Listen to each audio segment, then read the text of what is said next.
Hello friends, and you know that yesterday there was an unsuccessful coup attempt in Bolivia, and I should remind you that this is not something extraordinary for the country because there was a coup there in 2019. However, they eventually overcame this and theoretically returned to normality, but once again the military resists and they asked to overthrow the government. There are quite a few unknowns. What I see as a message in our media is shocking, and that's why we decided to do a clearer video so you can follow the events. That's why today we'll go back a bit further in history of Bolivia is not far behind. Let me explain the processes and help you understand the reasons for this coup. Moreover, he is closely related to the general geopolitical situation throughout Latin America, and it should be viewed from this perspective because otherwise it's just some military trying to overthrow the government. At first glance it looks like this. The realities are somewhat different because it concerns mineral resources and visas in a very long line of political traditions, and all these things are accumulating and they are very visible in Latin America because of that.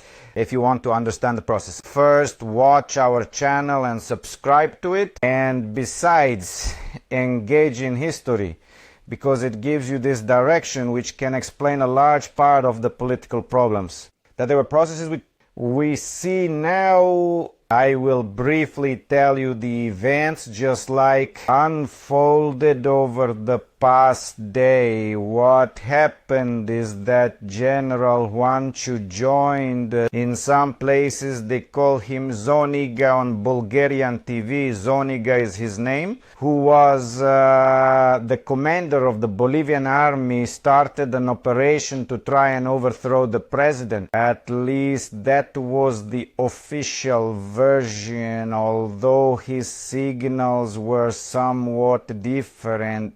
Because immediately after the operation began, he stated that his goal was not to overthrow President Luis Arce, to overthrow the government, which is a bit different, and besides that, to prevent the possible appearance in elections next year of former President Evo Morales. That is, there are several different elements here. For this reason, it is difficult for most people to navigate what's happening, and the easiest thing to say is that he tried to oust the president. However, it fails, and I think it's good for you to know that there are some issues, a few nuances in his position. To understand why it failed, if he wanted to overthrow the whole foundation, I don't think there would have been a problem. Problems in executing this plan because the government failed to react quickly enough, at least at first glance. What happened is that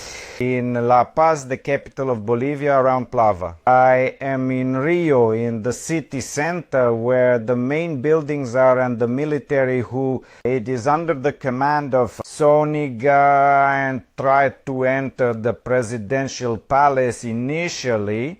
Without breaking the building, they used one of the armored vehicles afterwards, like a battering ram, to break the door, and they went inside.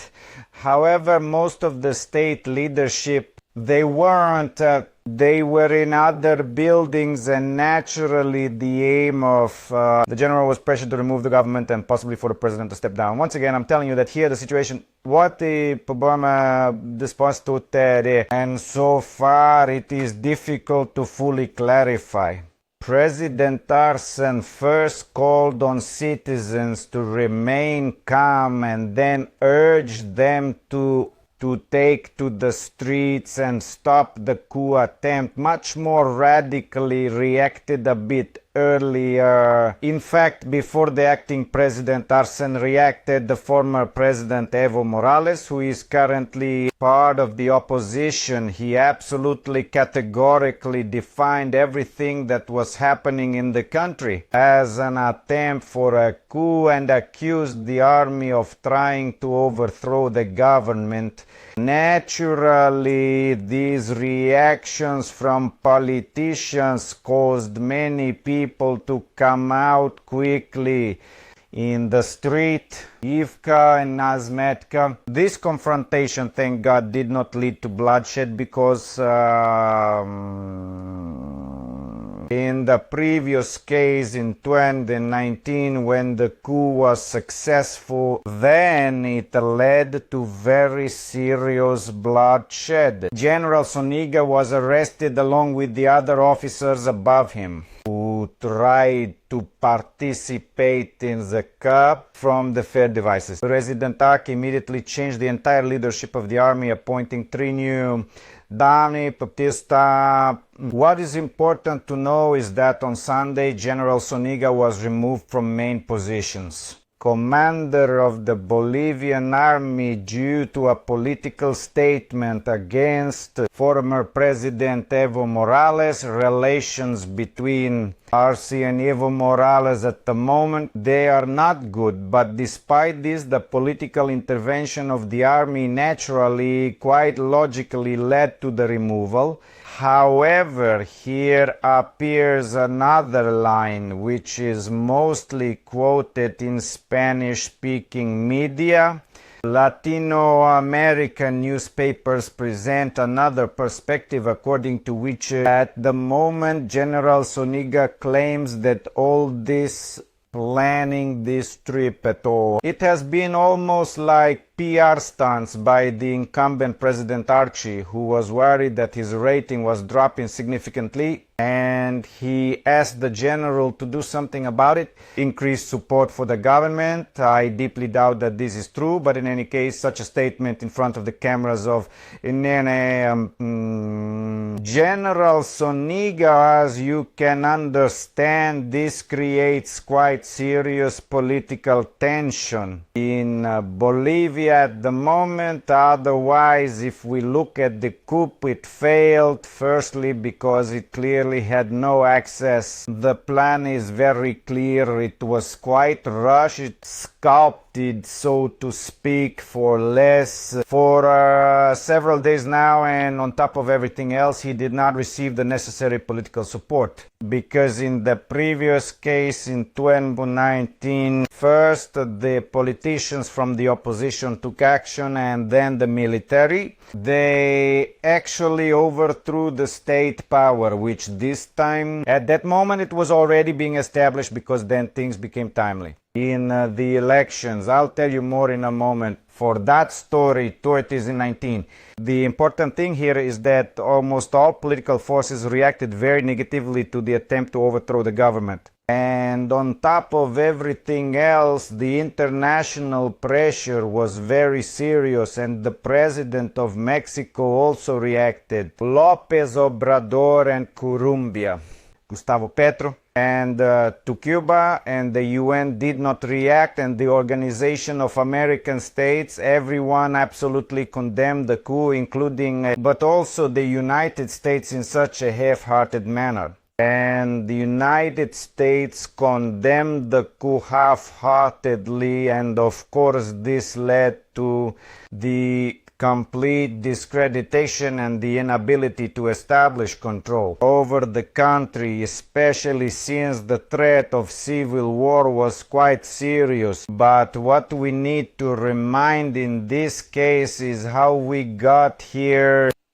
It is very important to know that Bolivia is currently experiencing a severe economic crisis, which is caused by a few quite strange things. I was extremely surprised when I started reading a bit more about developments this year. I am familiar with the Bolivian economy and stories, and I unexpectedly found out that this year and last year the country's foreign trade balance is negative, which is very strange for Bolivia because she is one of many wealthy people. Resource-rich countries, it has the largest natural gas reserves in South America. They have very serious export problems at the moment. I find it difficult to say why.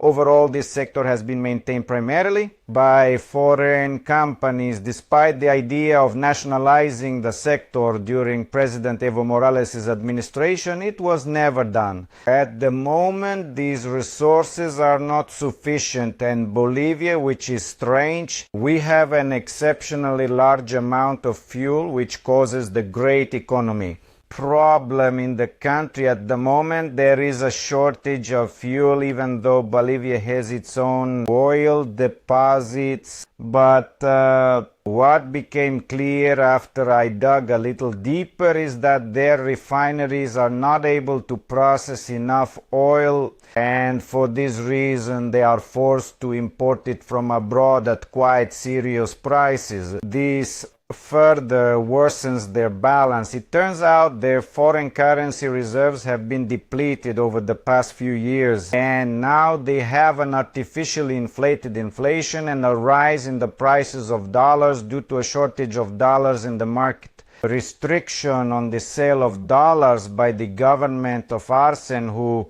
by the way, is an economist and also responsible for the miracle in Bolivia during the period after 2006-2014. Then it was largely connected with exports and somewhat with the change in the structure of the economy. But at the moment, this person, when he is in the presidential office, because he was a minister then, fails to deal with economic problems, all the problems, which is extremely strange because, as I tell you, Bolivia generally has a lot of resources, and more importantly, let me remind you, Bolivia has perhaps the largest lithium reserves across South America, because in Argentina there are some, and in Chile there are a few, and in Peru there are some, but in Bolivia it is claimed that they are the largest and most serious lithium deposits. And here I have to remind you what happened in the year 2019 to get your bearings how the political life is developing. Then in 2019, on October